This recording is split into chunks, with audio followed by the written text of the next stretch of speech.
আরাফার দিনের রোজা নিয়ে আমাদের দেশে প্রতি বছরই গন্ডগোল বা মত পার্থক্য দেখা দেয়, কোন দিন রোজা রাখবো। আরাফার দিনে বিশেষ আমল সমূহ জানতে চাই। আরাফার দিনে একদিকে হাজী সাহেবদের জন্য আমল, আরেকটা হলো যারা আরাফার ময়দানে নাই তাদের জন্য আমল। যারা হাজী সাহেবরা আরাফার ময়দানে অবস্থান করছেন তাদের জন্য ওই দিনের সবচেয়ে শ্রেষ্ঠ আমল হলো লা ইলাহা ইল্লাল্লাহু ওয়াহদাহু লা শারীকা লাহু লাহুল মুলকু ওয়া লাহুল হামদ ওয়া হুয়া আলা কুল্লি শাইইন কাদির। এটা মহব্বতের সাথে অর্থ বুঝে ধীরে ধীরে বারবার করে পড়তে থাকা, এটা হলো সবচেয়ে বেশি প্রয়োজনীয় কাজ। কেন? কারণ নবী করিম সাল্লাল্লাহু আলাইহি সাল্লাম বলেছেন যে খায়রুদ দুআ দুআ ইয়াউমি আরাফা, আরাফাত দিনের দোয়া হলো শ্রেষ্ঠ দোয়া। ও খায়রু মা কুলতু আনা ওয়ান নাবিয়্যুনা মিন ক্বাবলি, নবীজি বলেছেন আমি আর আমার পূর্বের যত নবী রাসূল এসেছেন সবাই যত দোয়া আল্লাহর কাছে করেছে এর মধ্যে সবচেয়ে উত্তম হলো এটা, লা ইলাহা ইল্লাল্লাহু ওয়াহদাহু লা শারীকা লাহু লাহুল মুলকু ওয়া লাহুল হামদু ওয়া হুয়া আলা কুল্লি শাইইন কাদির। আল্লাহ ছাড়া সত্যিকার কোনো মাবুদ নাই, লা ইলাহা ইল্লাল্লাহ ওয়াহদাহু লা শারীকা লাহু, তিনি একক এবং তার কোনো শরীক নাই। লাহুল মুলক ওয়া লাহুল হামদ, রাজত্ব এবং প্রশংসার অধিকারী একমাত্র তিনি। ওয়া হুয়া আলা কুল্লি শাইইন কাদির, তিনি সব কিছু করতে সক্ষম। বাহ্যিক দৃষ্টিকোণ থেকে এই বাক্যগুলোর মধ্যে কোনো প্রার্থনা নাই, তাহলে এগুলোকে দোয়া বলা হচ্ছে কেন? সেটা নিয়ে অনেক আলাপ আছে এবং মুহাদ্দিসিনে কেরাম একমত যে এইগুলো দোয়া। এখানে আল্লাহ রাব্বুল আলামিনের কাছে পরোক্ষভাবে নিজের চাওয়াকে পেশ করা হচ্ছে, আল্লাহর শক্তিমত্তার কথা জাহির করে আল্লাহর কাছে নিজের সবকিছুই নিবেদন করা হচ্ছে পরোক্ষভাবে, এটাও দোয়াই। তো এটা হলো আরাফার ময়দানে যারা হাজির অবস্থান করবেন তারা সবচেয়ে বেশি পড়বেন। অনেক উলামা একরাম অবশ্য বলেন যে এই দোয়া অর্থাৎ লা ইলাহা ইল্লাল্লাহু ওয়াহদাহু লা শারীকা লাহু লাহুল মুলকু ওয়া লাহুল হামদু ওয়া আলা কুল্লি শাইইন কাদির আরাফার দিনে, আরাফার বাইরে যারা পৃথিবীর বিভিন্ন প্রান্তে গায়রে হাজি যারা আছি তারাও পড়তে পারেন, বরং আরাফার দিনে তাদের এটা পড়া উচিত এবং এ ব্যাপারে অনেকে রেকমেন্ড করেন। তাহলে একটা করণীয় পেলাম, লা ইলাহা ইল্লাল্লাহু ওয়াহদাহু লা শারীকা লাহু, এটা পড়া। এবং আরাফাতের দোয়াকে সবচেয়ে শ্রেষ্ঠ দোয়া বলা হয়েছে, এই জন্য হাজী সাহেবরা বিশেষ করে যারা সেখানে অবস্থান করছেন ওই দিন একেবারে সূর্য ডুবা পর্যন্ত, জোহর থেকে নিয়ে সূর্য ডুবা পর্যন্ত পুরো সময়টা দোয়ার ভিতরে ডুবে থাকা, এটা হলো সবচেয়ে বড় কাজ।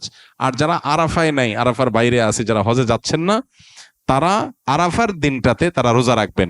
আরাফার দিনের রোজা নিয়ে আমাদের দেশে প্রতি বছরই গন্ডগোল বা মত পার্থক্য দেখা দেয়, কোন দিন রোজা রাখবো। এটা কি হাজিরা অবস্থান করছে ওই দিন, নাকি আমি যে দেশে আছি সেই দেশে যখন জিলহজের 9 তারিখ হবে? তো এটা নিয়ে উভয় পক্ষেই দলিল আছে, যুক্তি আছে, দুই মতেরই সপক্ষে আলেমদের বক্তব্য আছে। সেক্ষেত্রে তুলনামূলকভাবে আমি যে দেশে আছি সেই দেশে জিলহজের 9 তারিখটা হলে সেটাকে আরাফার দিন হিসাবে, আরাফার দিন যদিও বাহ্যিকভাবে মনে হয় যে আরাফার ময়দানের সাথে সংশ্লিষ্ট, কিন্তু আসলে এই যে দিনগুলা ইয়াউমুত তারবিয়া, ইয়াউমে আরাফা, ইয়াউমুন নাহার, ইয়াউমুত তারবিয়া বলা হয় জিলহজের 8 তারিখকে, ইয়াউমুল আরাফা বলা হয় জিলহজের 9 তারিখকে, ইয়াউমুন নাহার বলা হয় জিলহজের 10 তারিখকে। এখন এই নামগুলো যদিও হাজিদের হজের সাথে রিলেটেড, কিন্তু হজের বাইরে যারা আছে তাদের জন্য আপনার ফিকহের কিতাবগুলোতে বিভিন্ন দ্বীনি কিতাব পুস্তকে ইয়াউমে তারবিয়া, ইয়াউমুন নাহার বলা হয়েছে। এর মানে এইটা না যে হাজিদের সাথে মিল করতে হবে, যে দেশে যেটা হবে সেটাই প্রযোজ্য হয়। তো সেই আলোকে ইয়াউমে আরাফা আপনি যেখানে অবস্থান করছেন সেখানকার 9 তারিখ হিসাব করে রোজা রাখতে পারেন। যদি আপনার কাছে বেশি মনে হয় যৌক্তিক যে না হাজিদের অবস্থানের সাথে মিল করে রাখাটা, যেহেতু নামের মধ্যেই ইয়াউমে আরাফা আছে, অতএব ওইটা আমি রাখবো, তো সেক্ষেত্রে আমি সেটাও করতে পারেন, কোনো অসুবিধা নেই। কোন কোন রেওয়ায়েতের আলোকে জিলহজের প্রথম 9 দিনের প্রত্যেক দিন রোজা রাখা উচিত, কারণ মা মিন আইয়ামিন আল আমালুস সালিহু ফিহিন্না আহাব্বু ইলাল্লাহ মিন হাযিহিল আইয়াম, বুখারীর হাদিস রয়েছে। এই দশকটাতে এমনি নেক আমল করা উচিত, অতএব নফল রোজা আপনি প্রথম সবগুলো দিন রাখতে পারেন, তাহলে আর কোনো ইখতিলাফের ঊর্ধ্বে এমনিই উঠে গেলেন। অতএব আরাফার দিনে আরাফাতের বাইরে যারা আছেন তারা রোজা রাখবেন, আর আরাফাতে যারা আছেন তারা কি করবেন? ওই যে লা ইলাহা ইল্লাল্লাহু ওয়াহদাহু লা শারীকা লাহু বেশি পড়বেন, আর বেশি বেশি আল্লাহর কাছে দোয়া করবেন। দোয়াটা অবশ্য আমরা আরাফাতে যারা নাই তারাও করতে পারি। অশ্লীলতা ও অন্যায় থেকে নাকি নামাজ মানুষকে বিরত রাখে? তাহলে সমাজে অনেক মানুষকে দেখা যায় যারা নিয়মিত নামাজ ও অন্যায় একই সাথে করছে, তারা বিরত থাকছে না কেন? দুইটা বিষয় এখানে। প্রথম কথা হলো, যে লোকটা নামাজও পড়ে আবার খারাপ কাজও করে, এই লোকটা নামাজ না পড়লে এখন যা খারাপ কাজ করছে সে বহুগুণ বেশি করত। দ্বিতীয়ত, যে লোকটা নামাজ পড়েও খারাপ কাজ করছে সেই লোকটার নামাজ নিশ্চয়ই কোনো ক্ষেত্রে ত্রুটি হচ্ছে।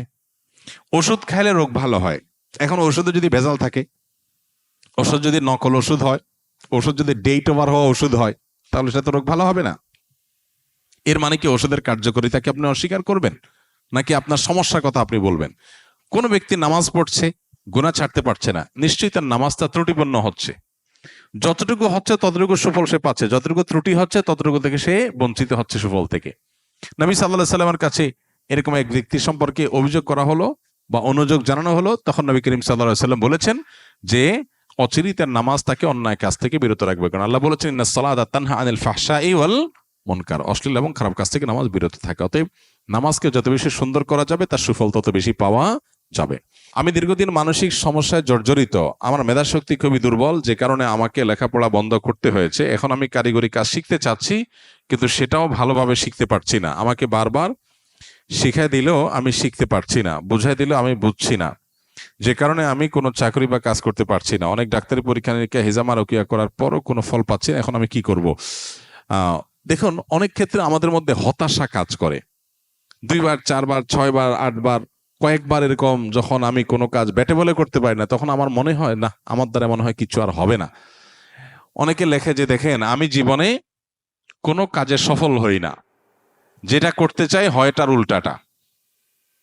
তো আমি বলি, এই যে আপনি প্রশ্ন দিয়েছেন, অনেকেই তো প্রশ্ন দিচ্ছে, সবার প্রশ্ন তো আমি পড়তে পারি না, উত্তর দিতে পারি না। আপনার প্রশ্নটা যে আমার পর্যন্ত আসছে, উত্তর দিতে পারছি, এটা তো একটা সাকসেস। আপনার জীবনে সাকসেস নাই কে বলছে? এরকম ডানে বামে তাকাইলে আপনি দেখবেন বহু সফলতা আপনার জীবনে আছে, কিন্তু শয়তান আপনাকে সবসময় কি করে? নিরাশ করে ফেলে। নাই নাই নাই, এটা একটা রোগ। আলহামদুলিল্লাহ, বহু মানুষের তুলনায় আল্লাহ তাআলা আপনাকে ভালো রাখছেন। তো এটার প্রথম ট্রিটমেন্ট হলো পজিটিভ চিন্তা করা, নিজের মানসিক ট্রিটমেন্ট করা, যে আমি আসলে এতটা আহ এতটা আমি পিছিয়ে নাই যতটা আমি নিজেকে মনে করছি। এটা হলো প্রথম ট্রিটমেন্ট। দ্বিতীয়ত হলো, আপনি কোনো কাজকে ছোট মনে না করে আল্লাহর নাম নিয়ে যেটা সুযোগ পান সেটাই শুরু করে দিবেন। আমাদের এখন বেশিরভাগ মানুষের অভাব হলো ভাবের। কিসের অভাব? ভাবের অভাব। একজন মানুষ, আমি চাকরি পাচ্ছি না, তো আপনি একটা দোকানে হয়তো কর্মচারী হিসাবে পাবেন, সেটা কাজ না, কিন্তু আপনি সেটা করবেন না, কারণ আপনি চাচ্ছেন আপনার ক্লাস অনুযায়ী আপনার একটা বিশেষ ডিমান্ড আছে, যেটা না হওয়ার কারণে আপনি হতাশ হয়ে যাচ্ছেন। এই জন্য চাহিদাগুলো যত কমাইতে পারে মানুষ, যখন খুব ইজি লাইফ লিড করার চেষ্টা করে, খুব সাধারণভাবে চলার চেষ্টা করে, তখন তার কাছে দুনিয়াটা সব ইজি হয়ে যায়। এই জন্য আমরা নিজেরা অনেক সময় এগুলো কঠিন করে ফেলি। তারপরও আপনার এর বাইরেও কোনো সমস্যা থাকতে পারে, সেজন্য আপনি এভাবে সংক্ষিপ্ত কোনো সেশনের প্রশ্ন উত্তরে না দিয়ে আপনি কোনো আলেমের সাথে দেখা করেন। আমাদের ফাউন্ডেশনে অফিস টাইমে কাউন্সেলিং এর ব্যবস্থা থাকে, ওলামা ইকরাম থাকেন, সেখানে আপনি সময় নিয়ে যেতে পারেন, ইনশাআল্লাহ হয়তো আপনার কোনো কাজে আসবে। বাজারে বিভিন্ন দোকানে সহজ কিস্তিতে ঘর সাজানোর বিভিন্ন ফার্নিচার, ইলেকট্রনিক পণ্য, মোবাইল, ল্যাপটপ ইত্যাদি দিয়ে থাকে, যেগুলো কিস্তিতে নিতে গেলে ইন্টারেস্ট দিতে হয়। এখন আমরা যারা নগদে পণ্য কিনতে পারি না, কিস্তিতে পণ্য নিলে গুনাহ হবে কিনা? কোনো অসুবিধা নাই, কিস্তিতে কেনা বেচা জায়েজ আছে, এবং কিস্তিতে কেনার কারণে একটু দাম বেশি নিচ্ছে যে, সেটাও জায়েজ আছে, কোনো অসুবিধা নেই। নবী করিম সাল্লাল্লাহু আলাইহি সাল্লামের হাদিসে পরিষ্কারভাবে কিস্তিতে কেনা বেচা, অর্থাৎ এখন ক্রয় বিক্রয় হয়ে গেল এবং পণ্য হস্তান্তর হয়ে গেল, মূল্যটা থেকে থেকে থেমে থেমে ধীরে ধীরে পরিশোধ করার এরকম সিস্টেমে বিক্রি নবী সাল্লাল্লাহু আলাইহি ওয়াসাল্লামের সময়ও ছিল, কিন্তু নবী করিম সাল্লাল্লাহু আলাইহি ওয়াসাল্লাম সেটাকে অনুমোদন করার সময় এরকম কোনো শর্ত দেন নাই যে দাম বেশ কম করা যাবে না। অতএব আমি একটা জিনিসকে কিস্তিতে বিক্রি করলাম, 10 টাকার জিনিস আমি 15 টাকা বিক্রি করলাম, তুমি 15 কিস্তিতে আমাকে টাকাটা দিবা, এটা হালাল, সম্পূর্ণ হালাল। এভাবে নেওয়াও জায়েজ, দেওয়াও জায়েজ।